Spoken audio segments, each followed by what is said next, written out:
오늘 하세나 본문은 호세아 1장 1절에서 9절까지의 말씀입니다.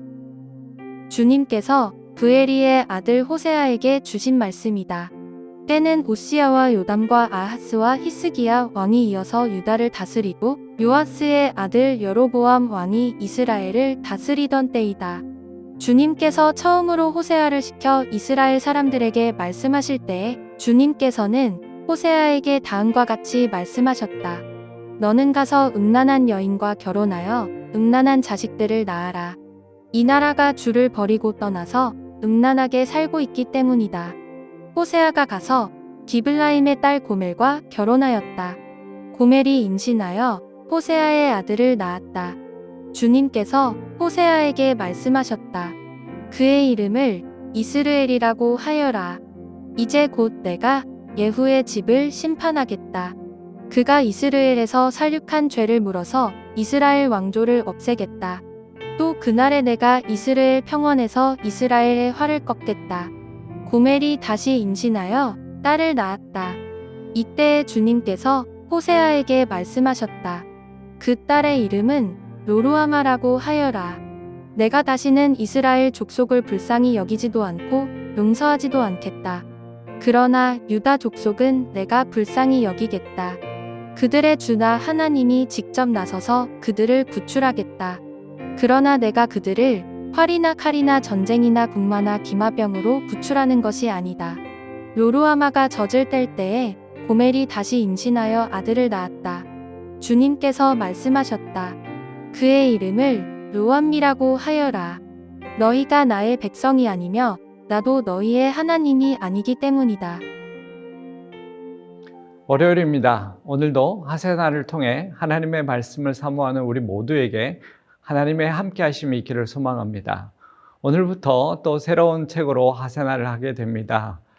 구약의 호세아서입니다. 구약의 선지서는 다 어렵게 느껴지는데 그래도 호세아서는 조금은 익숙한 책이라 함께 하세나를 통해 은혜의 시간이 되기를 소망해 봅니다. 호세아 선지자는 이스라엘이 남유다와 북이스라엘로 나눠진 후 북이스라엘이 멸망하기 전에 북이스라엘에서 마지막으로 활동한 선지자입니다. 그는 북이스라엘의 13대 왕 여로보암 2세 말부터 마지막 19대 왕인 호세아 왕까지 활동을 했습니다.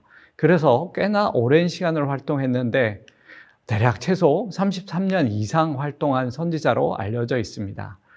그 시기에 이스라엘은 극과 극을 경험하였습니다. 정치, 경제적으로는 가장 부유한 시간과 또한 가장 잔혹하고 어려운 멸망의 시간을 다 경험했기 때문입니다. 하지만 영적으로는 처참할 정도로 바닥과 같은 상태였습니다. 그들은 너무할 정도로 하나님을 버리고 자신들의 욕심과 욕망을 쫓아 우상을 숭배했습니다. 그로 말미암아 사회의 공의와 정의가 완전히 무너진 시기가 바로 그 시기였습니다.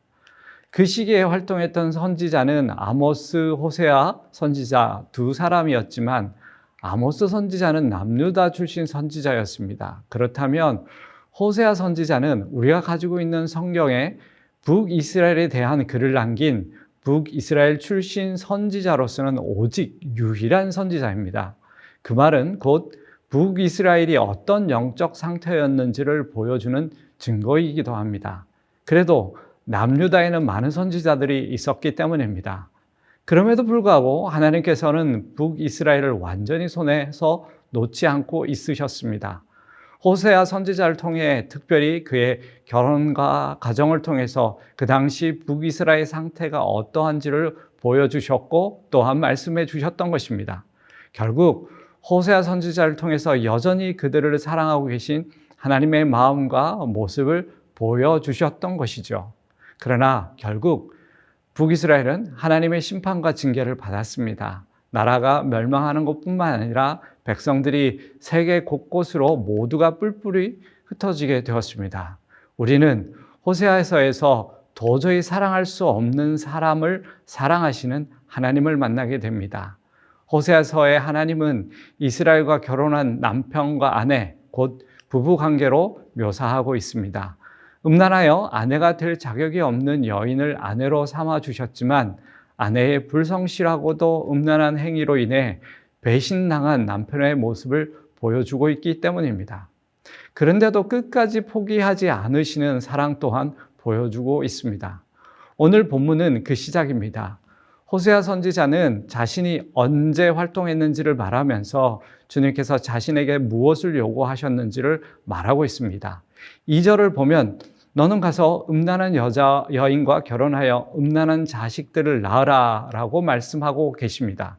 이유는 북이스라엘이 하나님을 버리고 떠나서 음란하게 살고 있기 때문이라고 말씀하셨습니다. 아마도 하나님께서 이 말씀을 호세아에게 하신 때는 호세아가 선지자로서의 사역을 시작하고 사람들로부터 인정을 받고 있을 때였을 것입니다. 그래야만 그의 가정 이야기를 통해서 하나님의 메시지가 북이스라엘 사람들에게 영향력을 끼칠 수 있었기 때문입니다. 물론 사람들은 호세아 선지자를 존경하거나 좋아하지 않았을 것입니다. 그들의 죄악을 낱낱이 밝히고 있었기 때문이죠. 하지만 사람들이 어찌 생각하든 이 하나님의 명령은 호세아에게는 너무나도 충격적이었을 것입니다.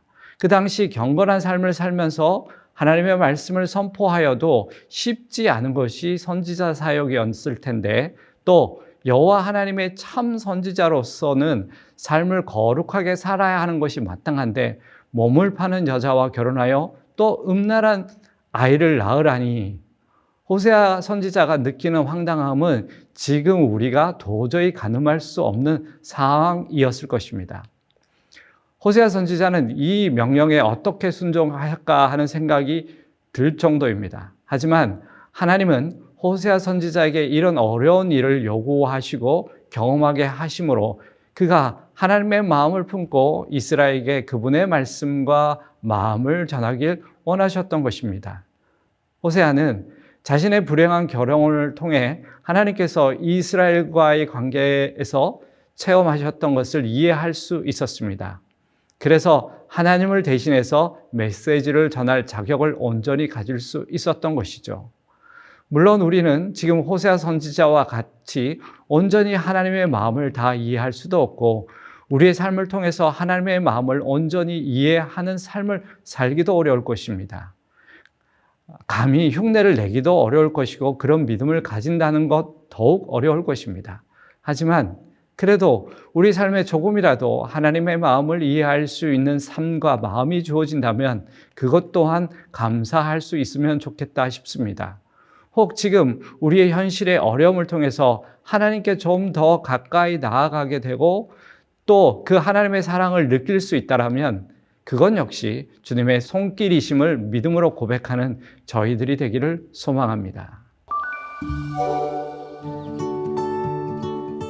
오늘의 아시조는 소음을 일으키는 활동을 최소화하는 것입니다. 큰 소리로 음악을 틀거나 바닥을 긁는 등의 행동을 자제하여 이웃들의 휴식을 존중하면 어떨까요? 오늘의 아시조 함께 하시죠.